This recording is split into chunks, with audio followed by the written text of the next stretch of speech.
जन्माष्टमी भी मनाता है, राधाष्टमी भी मनाता है, रामनवमी भी मनाता है, घर वालों को नहीं बताता, बस मंदिर में जाके सब उत्सव होते हैं उसमें आनंद करता है। 8 वर्ष का बालक काले खां का यमुना जी के तट पर, नदी के तट पर कहीं खेल रहा था अपने मित्रों के साथ, और एक सर्प ने उसको डस दिया। सर्प के डसते ही महाराज नीला पड़ गया उसका पुत्र, बेहोश होकर गिर गया। बालक दौड़े दौड़े गए काले खां के घर। काले खां तो मंदिर में था, उसकी पत्नी को जाके बताया। पत्नी रोते रोते मंदिर पहुंची, जाकर के बोली जल्दी चलो, हमारे बेटे को सर्प ने डस दिया है, वो नदी के तट पर बेहोश पड़ा है, मैं जा रही हूं उसके पास, तुम जाओ किसी झाड़ फूंक वाले को लेके आओ, हमारा बेटा मर जाएगा। लेकिन काले खां व्यस्त था ठाकुर जी की श्रृंगार आरती में, श्रृंगार आरती हो रही थी। पत्नी इतना बोल करके लौटने लगी, लौट करके उसने पीछे देखा कि आए कि नहीं, तो देखा तो काले खां तो ठाकुर जी को ही देख रहा था। पत्नी जाकर के बरसने लगी, बोले तुमको अभी भी यही दिख रहे हैं? अरे हमारा बेटा मरने वाला है, देरी करोगे, कोई झाड़ फूंक वाला नहीं पहुंचा तो उसकी मृत्यु हो जाएगी।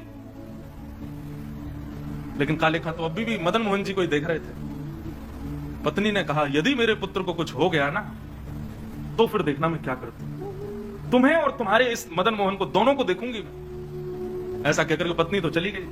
काले खां वहीं खड़े रहे, नेत्रों से अविरल अश्रुधार बहाने लगे, इसलिए नहीं कि पुत्र को सर्प ने डसा, इसलिए हे मदन मोहन लाल, क्यों आप चैन से नहीं बैठने देते मुझको, क्यों आप चैन से मुझे दर्शन नहीं करने देते? ये सब मुझे पता है आपकी लीलाएं हैं, और ये सब क्यों करते हो ये भी मुझे पता है, मुझे परखने के लिए कि मैं अपनी स्थिति से च्युत तो नहीं हो रहा कहीं।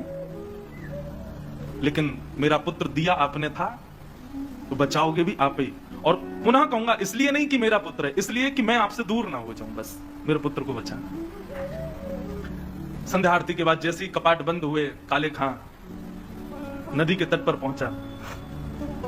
भीड़ इकट्ठी थी। पत्नी को जैसी पता चला, काले खां बोले आगे ओझा को नहीं लाए, झाड़ फूंक वाले को, बोले वो तो मैं भूल गया। इतना कहना हुआ कि महाराज परिवार के लोगों ने काफिर काफिर कहकर के काले खां को सुनाना प्रारंभ कर दिया। दौड़ करके गए, ओझा को लेकर के आए। जैसे ही ओझा ने आकर के उसकी नब्ज आदि देखी तो कहा यह बालक तो जीवित नहीं है, इसकी तो मृत्यु हो चुकी है। सब रोने लगे। काले खां की पत्नी ने अपने पुत्र को गोद में उठाया और ले गई और मदन मोहन जी के द्वार पर जाकर के अपने पुत्र को रख दिया।